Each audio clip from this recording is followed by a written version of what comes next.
कदर सच्चाई से बेजार दुनिया हो गई, जद पे गर्दन है मेरी तलवार दुनिया हो गई। क्या सहाफी, क्या मुअर्रिख, कैसा आलम, क्या अदीब, देखते ही देखते बाजार दुनिया हो गई।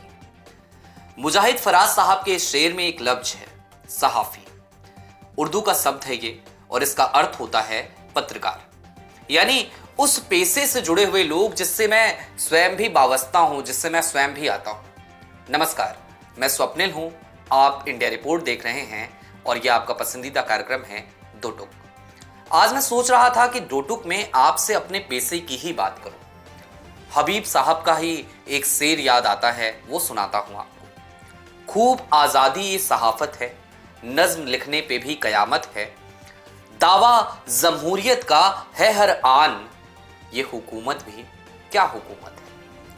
आजादी सहाफत लोकतंत्र की एक आवश्यकता होती है, पर जरा इस वीडियो को गौर से देखिएगा। मेरे साथ बोलिए भाई जे टीवी, अब तुम्हारी कमेंट्री बंद कर दो, बैठ जाओ नीचे, नीचे बैठ जाओ भैया, अरे बैठ जाओ, ऐसा कहता हूं मैं, बैठ जाओ। देश के गृह मंत्री एक चैनल का नाम लेते हुए उसके पत्रकार को लगभग डांटने और धमकाने के अंदाज में ये कह जाते हैं कि अपनी कमेंट्री बंद करो, और वो नामचीन चैनल अब तक खामोश है। मैं इंतजार कर रहा था कि वो चैनल कुछ तो बोलेगा, कोई तो प्रतिक्रिया आएगी। खामोश हो भी क्यों ना, दरअसल पत्रकार की अस्मिता बची ही कहां है इस समाज में। इन चैनलों से भी दरख्वास्त है कि जरा अपनी अस्मिता बचा कर रखें। अमिता जी ने कहीं ठीक ही लिखा है, तो जितना भी उन्हें अपना समझ ले, सियासी हस्तियां तेरी न मेरी, सहाफत को खरीदा अहले जर ने, रही अब सुर्खियां तेरी न मेरी। अब दो टुक के बाकी बचे हुए हिस्से में बात करूंगा उन संवाददाता साथियों से जो देश के अलग अलग इलाकों से अपने अपने चैनलों को अपनी सेवाएं दे रहे हैं। दोस्तों, संवाददाता कौन होते हैं? शायद वो लोग जो अपनी पूरी जिंदगी को, अपने पूरे जीवन को एक संघर्ष में डाल देते हैं। एक संघर्ष इस बात का कि वो जनता के मुद्दे उठाएंगे। और फिर होता क्या है? फिर होता यह है कि कहीं कोई संवाददाता बेरहमी से मार दिया जाता है, कत्ल कर दिया जाता है। वहां के छोटे छोटे संगठन तो आवाज उठाते हैं, लेकिन वो मीडिया इदारा जिससे वो वाबस्ता है वो खामोश हो जाता है। ऐसी ना जाने कितनी ही खबरें अब तक मेरी आंखों से गुजर चुकी हैं, जहां मेरे कई पत्रकार साथियों के ऊपर तशद्दुद किया गया, मौत के घाट तक उतार दिया गया, लेकिन चैनल खामोश रहे। ऐसा क्यों? संवाददाता हमारी वो कड़ी है जो हम तक खबरें पहुंचाता है। संवाददाता हमारी वो कड़ी है जो ना धूप की परवाह करता है, ना ठंड की परवाह करता है, ना बरसात की परवाह करता है। संवाददाता हमारी वो कड़ी है जिसे यह भी नहीं पता होता कि कल उसकी मोटरसाइकिल में पेट्रोल डल पाएगा या नहीं डल पाएगा। संवाददाता हमारी वो कड़ी है जो वास्तविक मायने में संघर्ष करता है एक एक खबर के पीछे, लेकिन बड़ी उम्मीदों से जब वो कोई खबर अपने चैनल को भेजता है तो चैनल ये कह देता है कि भाई आपकी खबर नहीं चला सकते। और क्यों नहीं चला सकते? क्योंकि देश के सत्ताधीशों की लाइव का वक्त है। इसलिए नहीं चला सकते क्योंकि देश के सत्ताधीशों पर सवाल उठाती हुई खबर है। इसलिए नहीं चला सकते क्योंकि स्लॉट्स की कमी है। इसलिए नहीं चला सकते क्योंकि ब्रेकिंग न्यूज के नाम पर खबरों की हत्या का खेल खेलना है। और शायद यही स्थिति है इस पूरे मीडिया घराने की, शायद यही स्थिति है आजकल की पत्रकारिता की।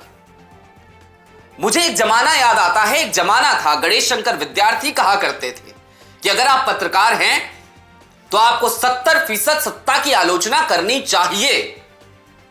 मैं आज के तमाम पत्रकारों को देखता हूं जो प्रधानमंत्री मोदी का इंटरव्यू लेते हैं, योगी आदित्यनाथ का इंटरव्यू लेते हैं, मुस्कुराते हुए इंटरव्यू लेते हैं, और प्रधानमंत्री मोदी मुख्यमंत्री योगी आदित्यनाथ वो लगातार हर सवाल पर देश को, जनता को गुमराह करते नजर आते हैं।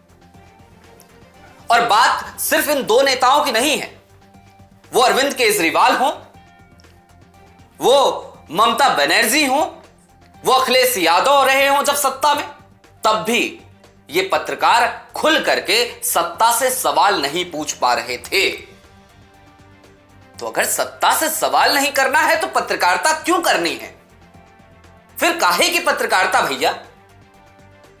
मैं ये पूछना चाहता हूं कि पीएम केयर फंड पे सवाल कितने पत्रकारों ने उठाया?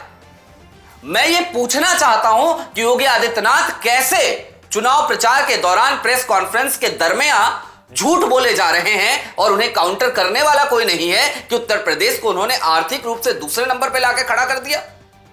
मैं ये पूछना चाहता हूं कि आखिरकार 1768 प्रोजेक्ट्स में कितने प्रोजेक्ट्स चले, ये सवाल प्रधानमंत्री मोदी से, मोदी सरकार से कौन करेगा?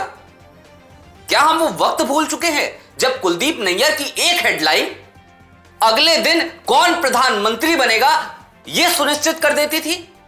क्या हम वो दौर भूल चुके हैं जब कुलदीप नैयर की एक हेडलाइन से जनता को यह आश्वासन मिल जाता था कि अब इमरजेंसी हट जाएगी? क्या हम उस दौर की पत्रकारिता को भूल चुके हैं, या फिर हम यह भूल चुके हैं कि इस पैसे के लिए कितने लोगों ने अपनी शहादत दी है?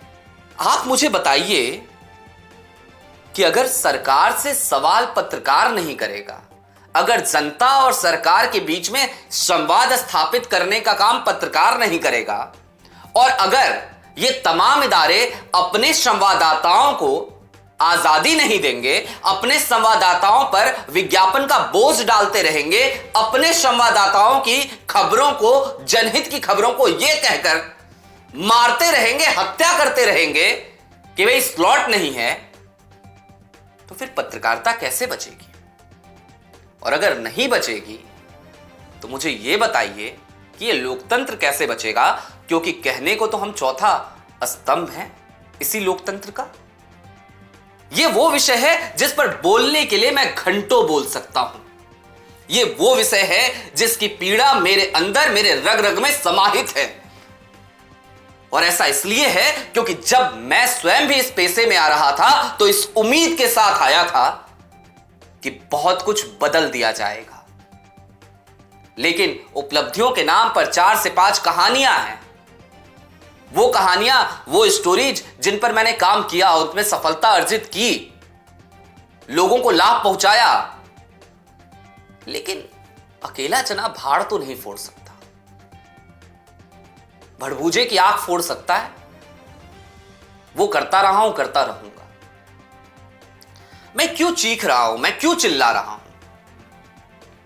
शायद इसलिए क्योंकि व्हाट्सएप पे जब वो वीडियो आती है ना, जब गृह मंत्री पत्रकार को धमका देते हैं, या फिर व्हाट्सएप पे जब पत्रकारिता का मजाक उड़ाया जाता है ना, तो ऐसा लगता है कि मजाक हमारा उड़ाया जा रहा है। या फिर जब कोई संवाददाता मुझे फोन करता है और अपनी तकलीफें बताता है ना, तो बड़ी शर्म आती है कि मैं चाहते हुए भी उसके लिए कुछ नहीं कर सकता, क्योंकि मैं भी इसी सिस्टम से आता हूं ना।